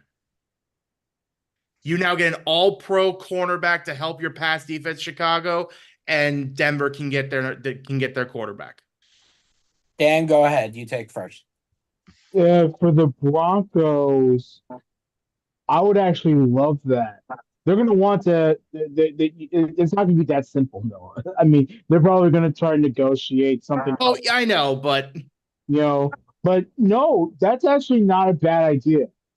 And Sean Payton clearly wants his own guy. He ain't going to trade for his own guy, so might as well go ahead and develop another quarterback. I mean, kind of did already with Drew Brees, even though Drew Brees was more than developed when he got to New Orleans. I think if Sean Payton really wants this to be about him in Denver, he would try to go and get his guy for the future. Yeah. I wrote an article on this a few weeks ago and you can check it out on the website at www.sportsinsidernetwork.com. The offer that Noah just proposes is a fair offer. Yes, there's going to have to be more to it. I agree with Dan there. It's not going to be just as simple as that. There's going to be more to it. But I went a different way. Considering the Bears are going to have we know they have the number one pick. And they'll probably have number 6, maybe 7, depending on what happens today. My proposal is this. You could go one of two ways. You trade Justin Fields and you get the number 2 picks somehow, whoever it is. That gives Chicago 1 and 2. You take Marvin Harrison at 1 and you take Joe Alt at 2. I know that sounds ridiculous. And that's one of my mock drafts with trades going in. To me, it makes the most sense for the Bears. I understand Noah's question and making a trade to get, Surtain. Surtain is one of the best cover corners in football. I mean, he would do great on that Bears defense. But it's the Bears offense that needs the help. And at that number 1, I'm taking Marvin Harrison Jr. to side him with DJ Moore. Mm-hmm. So in the respect of your question, would they do a trade for Russell Wilson? Would it work? Yes. Will they do it? I don't think so. Well, it wouldn't be for the quarterback. It wouldn't be a trade for Russell Wilson. It'd be a trade for Surtain. No, I'm not. I know. I'm saying trading for Surtain, but I don't think Surtain will be enough. They're going to want Yeah, more. yeah, than yeah. So- Well, so I honestly don't think it'd be. I don't think. I don't think it would be you're not straight taking up. on- But like, I just think about with the Bears because think about this, guys. The Bears have the number one rush defense in the league. Yes. That's crazy to think about. They have the number one rush defense, so they just need some passing defense. We know they have a good pass rusher because they revitalized Montez Sweat out of Washington. You know, And he's had some resurgence. he's had a resurgence the last like back half of this year. So Well, you've got but pass part of that's more money for sure. right. Yeah. So you've got the pass rush. You just need, I think, a cover corner because Jalen Johnson's probably going in the offseason. So why not get your like I said, all pro level corner who can shut down any number one receiver in your division in the league, and you then take the best offensive lineman available at number 6 to protect Justin Fields because I think your receivers are good enough. Obviously, I think Marvin Harrison Jr. would be great, but I think DJ Moore, Darnell Mooney, I think those are two really good receivers. So if you now get your offensive line set, you get an all-pro cornerback, I think the Bears are ready. But what's to stop them from saying we don't want to give you 1, we'll give you 6? I think that's fair too. That would be the other option you could do. Now, I think Mark, you said, what if the team from 2 trades down? Go further. I'm just using this team as my example. I'm not saying they'll do it. Let's say the New York Giants finish with a top 5 pick. Well, they should. Well, argument's sake, record wise and Yeah. stuff. What's to stop the Giants from saying, you know what? We don't think Drake May or Caleb Williams, they're not coming down that far. We have to jump to 1. So the Bears move down. Now all of a sudden the Bears are 5 and 6. They got the plethora of more picks. Forget your Patrick Surtain idea for a second. What's to stop them from saying, hey, instead of us giving you 5 or 6, we'll give you pick 30, whatever the Giants are giving us. And then we'll go into next year's draft with some ammo to get Patrick Surtain. And all of a sudden we have 5, 6, and all the stuff else that just I guess, and I brought this point up to you on Wishbone, Mike, is that I love more draft capital, and Mark and Dan, I wanted your thoughts on this. But like, if you just keep doing draft capital, like when does the actual like rebuild happen? Like when do you actually become a contender? My point is you're using part of that capital into getting a Patrick Surtain. Okay. And then the other part of that capital goes into restocking that offensive line and that defense, which, it's number 1 in the league in rushing. Yet outside of Tremaine Edmonds and Jalen Johnson, I really can't tell you who's on it. Well, Sweat. But good Sweat now, but like when this defense was good in the mid 2000s, Akeem Hicks was in the middle of it. Urlacher. Brian Urlacher was in the middle. Lance Briggs. Yeah. Mike Brown was a safety or a corner. I get it. It just feels weird because like you just keep going and get more draft capital. It's like, well, okay, well, when did we actually like get the players and actually go now? Yeah, a good GM is a good evaluator of talent, not a good evaluator of how to get draft picks. At some point you got to pick your guys. Listen, I'll say this. I think the best GM currently in basketball, to just move off for a second, is Sam Presti in Oklahoma City. And they've got a plethora of draft picks. So if they want a guy, that's a good team already. Hey, we've got the draft capital if you want it to go get us a real we need the other superstar to pair with Shea. Oh my God. Good for you, OKC.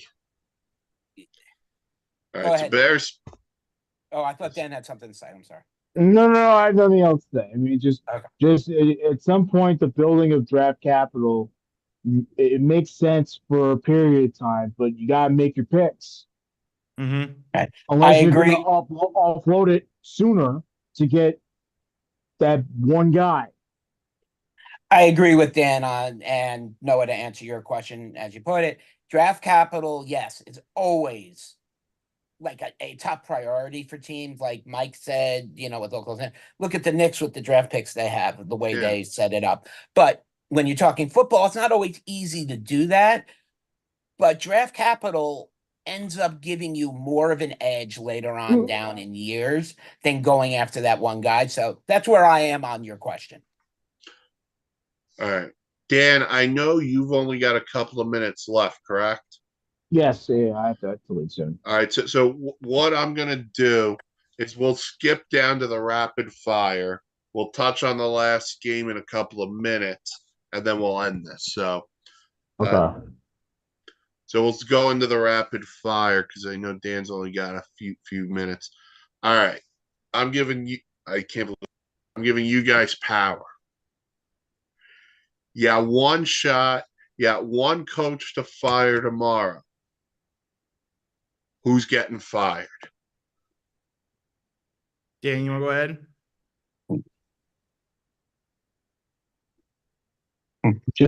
Just only because Harbaugh's going to be out there. Eberflus. Ooh. Ron Rivera. Matt LaFleur. Now, just to clarify, yeah, it's a good. It's just to clarify. Eberflus is known to be staying in Chicago. Yeah, but still. And we talked Harbaugh rumor to the Chargers earlier. I would. Who's to say that it's cemented that he's going to LA? Right. There's no word on that. Mm-hmm. Yeah, no, I'm going Matt LaFleur though. I think he's been a massive disappointment with Green Bay. I mean, but in a first of all, tough division, NFC North. I know. Even if they make the playoffs, Noah, you would think he's gone? I would. Okay. I just wanted to ask. I was curious. I don't like him. I think he rode Aaron Rodgers' coattails. Well, I was about to say, wasn't he the backup to Aaron Rodgers his whole life? Yes. I don't like him. He's fine. I'm going to Dan's neck of the woods. I'm firing Robert Saleh. And I get it. He gets the Aaron Rodgers pass. But this dude said something last week during his post-game press conference that really irked me. And a reporter asked him if he was getting frustrated with all the penalties. And he goes, yeah, but what do you want me to do? Throw the podium? Yes, I want you to throw the podium because of this. It's better than your stupid, moronic, robotic tone. Yeah. Get animated, dumb. Get animated. It's not just when your stupid defense makes a damn play. You've ruined Zach Wilson. You've ruined Aaron Rodgers' Achilles. They're going to have to plant that damn thing in forever. No one's ruined Aaron Rodgers quicker than Aaron Rodgers. I don't know. Jimmy Kimmel might be able to ruin him in court. Oh my God! This guy needs to up. I'm sorry, dude. Look, and all the Jet fans out there are really starting to get bothered by Aaron Rodgers, and I would like to tell all of them, welcome to the club. I've been bothered by him for a long time. Dan's the bouncer. Dan, I don't know if you saw this, but if you want a perfect encapsulation as to why Aaron Rodgers is so bad, just watch Nick Wright's rant on him. Like I'm sorry, right. Yeah, Nick Wright's spot on a lot of the things that he says. I'm sure he was right on the Rodgers front. No, dude, I'm sorry. You need to be quiet. And if you're going to keep talking like that, it better translate on the damn field. If it does not translate on the field and there's no wins coming from this franchise, then it's a absolutely massive failure. And unfortunately, because you're a Jet quarterback, it comes back to the Jets. I know it's a big thing to say. I know it's kind of a stretch, but the Jets' name is attached to this guy. And it's annoying when you attach yourself to a guy that can make dumb headlines like he has on the Pat McAfee. To quote Mike Florio, Pro Football Talk, the Jets sold their soul to the devil, and they got what they got here. All right. I didn't want him here anyway. Yeah, I didn't want him here anyway. Good riddance. Well, let's get rid of his contract now so that we could give it to someone else. Oh, Maybe the Green Bay that Packers. I don't mean to go this much into it, Dan, but that whole IR thing just irked me. Well, Yes. I mean, Yeah. I wanted to. I mean, I didn't want to come back and practice. I didn't want somebody to get cut. Bullshit. All right. Oh, All right. the Nick Bowden thing. Yeah, that was horrible, dude. All right. Let's go into surprise and disappointment, the biggest ones. You can go team or you can go player. It doesn't matter to me, to be honest with you, on each. I mean, if we're going surprise, I mean, I think the obvious answer is CJ Stroud and the Texans, but I don't want to go there because again, that's too obvious. Browns. If you had told me that the Cleveland Browns were going to go through 4 starting quarterbacks this year, we're going to go grab Joe Flacco off the street, and they were going to be MVP. and they're probably going to be MVP. 12-5 and have a legitimate shot at the Super Bowl, I would have told you were crazy. I know everyone's going to give D'Amico Ryan's love for Coach of the Year. Kevin Stefanski deserves just as much love. You want to look at surprise teams. I wrote about them all year. The Detroit Lions. Last year that resurgence coming back at the end, just to even up. I said this team was ready. This team is fire. Now, if you want to talk about disappointments for me, I hate to say it because I kind of feel bad. I thought he was going to have a better season. But Adam Thielen, when he went over to Carolina, thinking he was going to be the number one, and I thought he actually had a chance to have a really good season, but it really turned out trying to make him the leader amongst all the others. And when you have nobody else to throw to, it turned out to what it is. Dan. I mean, if I'm being real with you, and look, at the end of the day, it may not, it's probably not going to happen for them. I'm shocked by the Seahawks. Look, I know their team is not as good as it was last year. They kind of expected to take a bit of a downturn, but through all the ups and downs, they're still in it. They're still in it. We knew Gino was going to take a step back this season, and he did ultimately. But yeah, I'm shocked too. I'm also shocked that even though they don't really have a big viable backup in Drew Lock, that even he pulled out some wins out of his ass this season. So I was kind of shocked by that, and I wish them a lot of luck because they're going to need a ton of help today. Mm-hmm. As far as me for my disappointment, I mentioned it earlier. It's the Saints. I thought the Saints were ready. The Saints were ready to go. I thought they were, like you said, Mike, I thought they were a quarterback away. Oh, we get Derek Carr, who's not like a top 5 guy, but you know what? He's a good Pro Bowl level quarterback. Like, he's good. And that team has been a point. You know what they are? They are the Jackie Chan meme of like, what are you? How you start the season 3-1, and then you just plummet. What happened? I don't understand what happened to this team. Derek Carr fell off a cliff. Michael Thomas out of the league. The dude's done. And just Kamara's been nothing. The defense has been getting walked on. Dennis Allen should be fired. 100%. And be working at a Denny's. Yeah, I mean, I thought this team was, Mike, obviously, we made the joke earlier in the year because I did that simulator thing. Yeah, we play with the simulator. And I had them going 16-1. Now, obviously, that wasn't going to happen. But I thought the Saints, when you looked at that team in that division, I thought they were a solid 10-11 win team. Yeah. Not this. No, definitely not this. They're in that conversation for me for disappointment. Surprise for me is Baker Mayfield. Because I think Baker knew this was probably his last chance to be a starter. And he's played really well. He's probably earned himself an extension in Tampa Bay. Absolutely. Who else? Who are you bringing in if you're Tampa Bay? Well, I'm not ruling them out of drafting a guy just based on where they could be. But I mean, if you told me Baker's going to end up with a winning record, winning the South, and win today, you win the South. Yeah, listen, I think Baker has had a good year. Disappointment. You said the Saints. I'm going to say the Chargers. Listen, I get it. There's injuries. We can talk about Staley all you want. I've said it for a long time. I think the Chargers have one of the most talented rosters in football. But every year they find a way to screw it up. Yeah. They don't win close games. They don't win big games. That's the Charger mentality. They are so bad at times that they've made up a noun or a verb to describe it. They're typically chargering.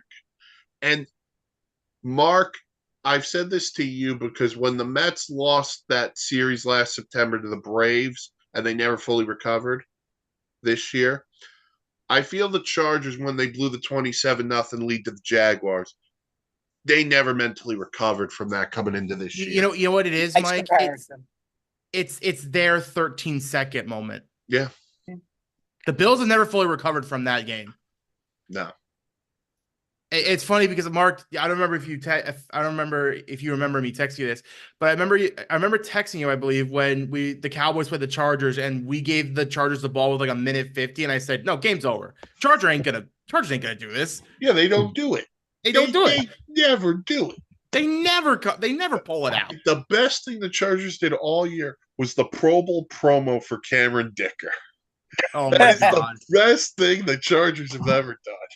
You know, injuries play a lot into a team throughout the season. And, you know, you lost Eckler for a few games. You lost Mike Williams for the season. Herbert was a little banged up. You can make all the excuses you want. The team has to be ready for a plan B if plan A goes wrong and they had no backup plan. See, but Mark, here would be the counterpoint. Think of the team Noah said. Cleveland. They've gone through 4 quarterbacks. Think of the team a lot of us compare the Chargers to, the Bengals. Okay. Jake Browning had them in a playoff spot last week. Yeah. Well, the only thing I can say about the Browns is Dan should be dry mouthed as Joe Flacco was a Jet. Yeah. Ravens legend Joe Flacco. Well, the Jets were terrible with Joe Flacco. That's not I know. Flacco. I was just poking a little fun. but because of the Jets coaching staff, thanks. By the way, real quick, sad to give my disappointment. I had to go. I'm disappointed. The Kansas City Chiefs, man. I know that the Chiefs, the weapons aren't as great as they used to be, but Mahomes talked of a big game, and so did Andy Reid, and they allowed Eric Bieniemy to go do his thing elsewhere. And clearly, this season has shown that having Bieniemy was very beneficial to that staff. Yes. And they can deny it all they want. And a lot of teams can deny when they lose their big-time offensive coordinator to the big-time opportunities that it won't affect them. It has really affected them in Kansas City. It did. That, I think Mahomes has been mediocre. He's been a bit of a crybaby this season, too, which is not un-Mahomes-like. He's usually very, very humble, very respectful of the process, and he has not been. To go off that, Dan, I'm not gonna excuse him, but when you are putting passes right on the money and your receivers are just straight dropping it, it's gonna get to you. Yeah. And just a quick note, Dan, before you leave, my friend is watching over in Israel right now, and he said, "Great point on the Kansas City Chiefs." Oh, cool. Well, I'm very happy to hear that. For all you out there, whether you're in Israel or anywhere, thank you for joining us, and enjoy the rest with this crew because they're very good people and they have a good show here. Later, Dan. Take care, Danny boy. Miss you. So, Mike, I do have one other piece of news that's breaking right now. It's not breaking, but someone punched Moser in the throat. Yes. Yes. According to Ian Rappaport, the Arizona Cardinals will not be in the contention for a quarterback in this draft as they will be moving forward with Kyler Murray. Yeah, Jonathan Gannon talked about that earlier this week. So Yeah, I was waiting. So for Kyler Murray will be the quarterback of the Cardinals going forward. Listen, the way they've played with him, I have no I issues love with it. that. I think they should go with him. By right the now, way, Arizona's is in a spot. I mean, the record isn't great. They can get there's a couple of good receivers in this draft. yeah, Marvin Harrison, running Malik back. Neighbors. If the Cardinals end up with Marvin Harrison Jr., we'll look out for the Cardinals next year. Yeah, but the only way the Cardinals end up with Marvin Harrison Jr. is if they trade up to 1 or 2. That's it. And I don't You see think them Harrison have. goes at 1 or 2 Yes, over both the quarterbacks? it's going to go Caleb Williams, Marvin Harrison, or it's going to go Marvin Harrison, and then depending on who's at the 2. If Chicago stands pat with Justin Fields, they draft Marvin Harrison Jr. Okay. That's just my opinion. I mean, all right.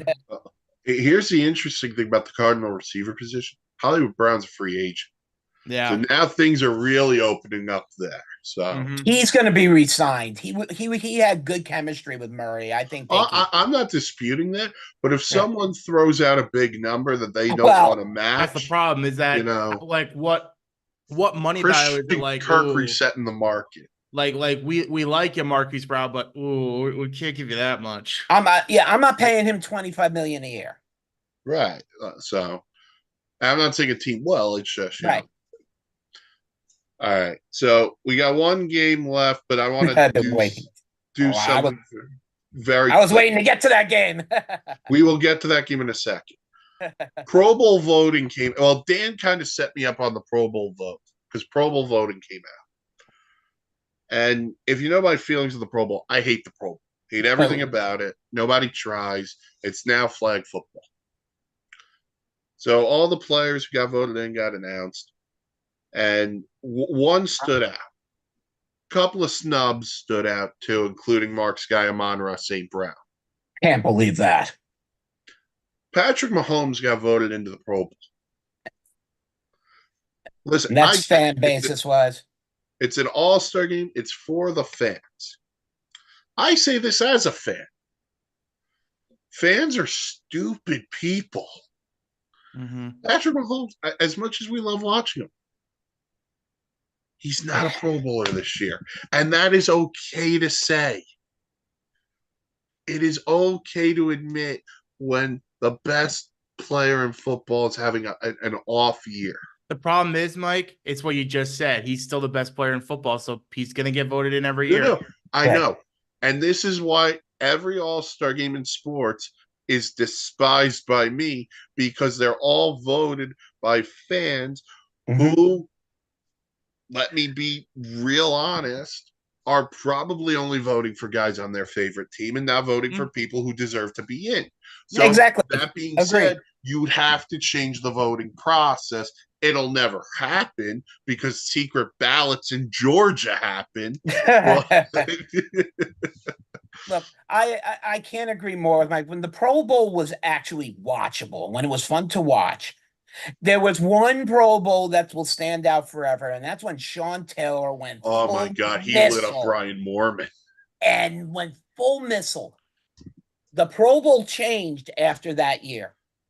That was the last good Pro Bowl. After he laid him out like a Patriot missile knocking a Scud missile out of the sky, that's when the Pro Bowl changed. Because teams didn't want to do it anymore. Because it's like, why would I risk my career to do this worthless game? Yeah, I don't watch the Pro Bowl. Can't watch the Pro Bowl. All right. Now we got the last game, and we'll cover this quickly. It's all on the line. It's Bills, Dolphins. Oh, Dolphins. Winner wins the division. If the Bills lose, they wind up going home, and the city of Buffalo turns into the city of Vancouver after the 2011 Stanley Cup Final. Oh my God! So basically, either both teams can make the playoffs, or one team can make the playoffs. And the one is already in the playoffs. The one is already in. Yeah. Now, has Miami officially won the division? No. They clinched a playoff berth. This is for the division. Okay. This is for the division. You got probably the best game of the day at the right time. Oh, yeah. With Chris Collinsworth telling you, here's a guy. Here's a guy. All right. Right now, we're live.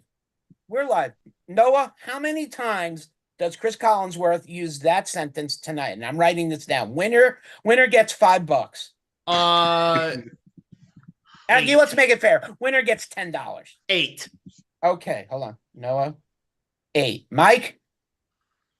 Oh boy. You know, I'm gonna go 10.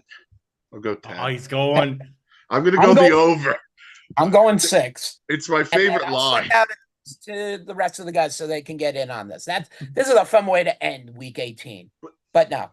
Go ahead, Mike. No, listen, it's all on the line. And listen, if you read the pregame that's up on the network's website, www.thesportsinsanitynetwork.com, Josh Allen owns the Dolphins. He's always owned. Well, and to that point, Mike, to me, there is pressure on the Dolphins, but all the pressure is on the Bills. Oh, I agree with you. Because I 1,000% agree with you on that. If they lose, is McDermott gone? I think there's a good case, but I think he's going to be safe for this reason. They were able to recover from their earlier issues. He's a good coach. I'm not going to take that away from him, but Noah makes a fair point. I mean, how many years? I'm not arguing with him. Yeah. Disappoint. I mean, he makes a fair point. It's a coach I didn't consider, so I kind of like that. I'm not saying it's a guarantee, but I think there's a good chance that they could be like, you know what, we're done. I'll say this, Noah. I don't know if McDermott's fired or not, but I know someone who's going to get shots, and it's Josh Allen. Yeah.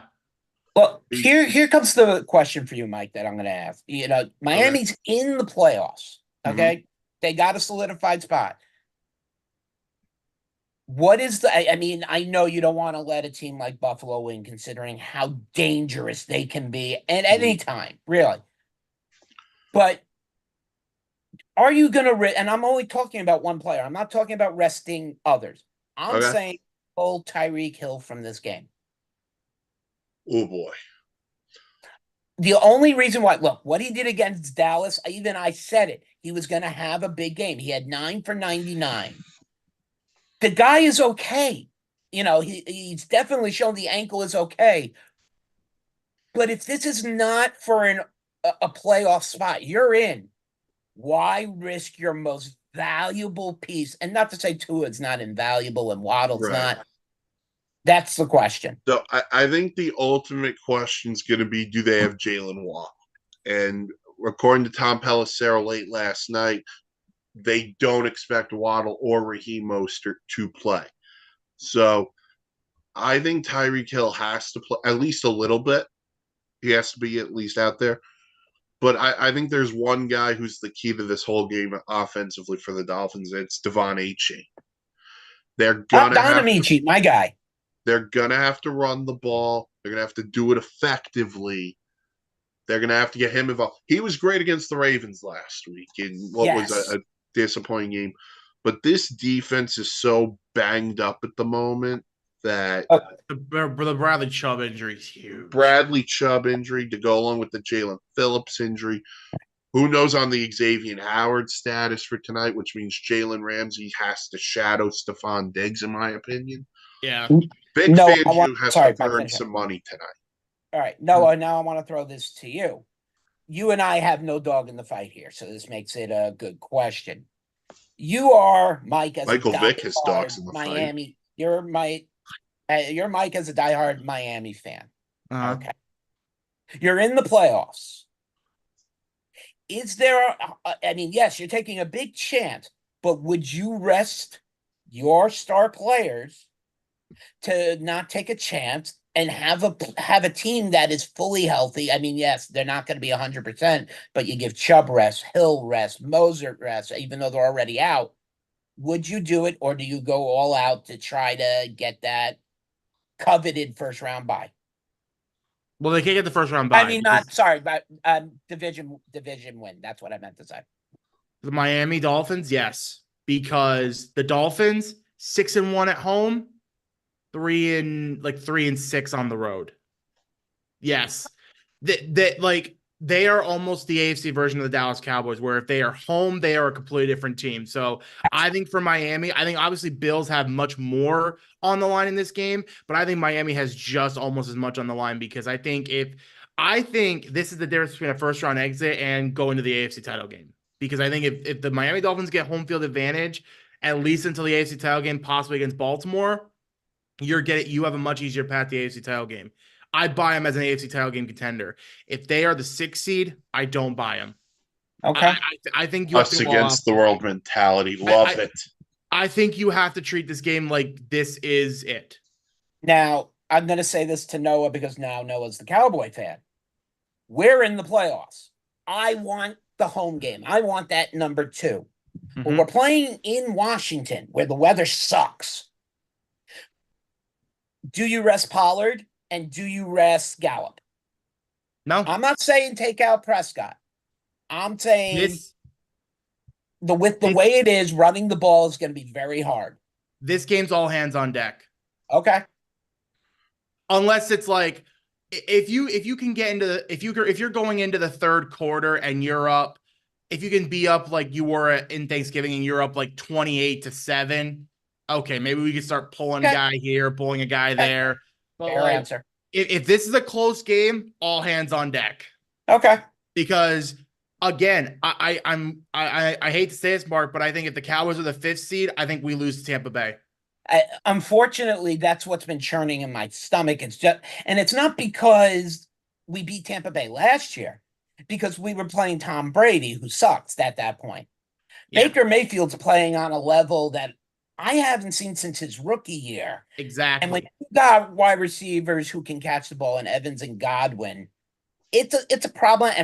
And you got to give credit to White for what he's been doing on the running game.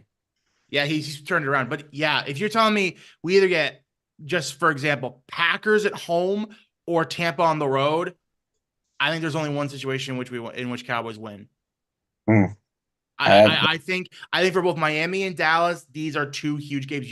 They technically isn't the first round of the playoffs, but it should be. It's a good statement. They can't view it as that because we got super wild card weekend next week. Well, this is technically, I mean, Adam said it best on Wishbone. This is technically the first week of the playoffs because a lot of teams are winning and losing, you go home.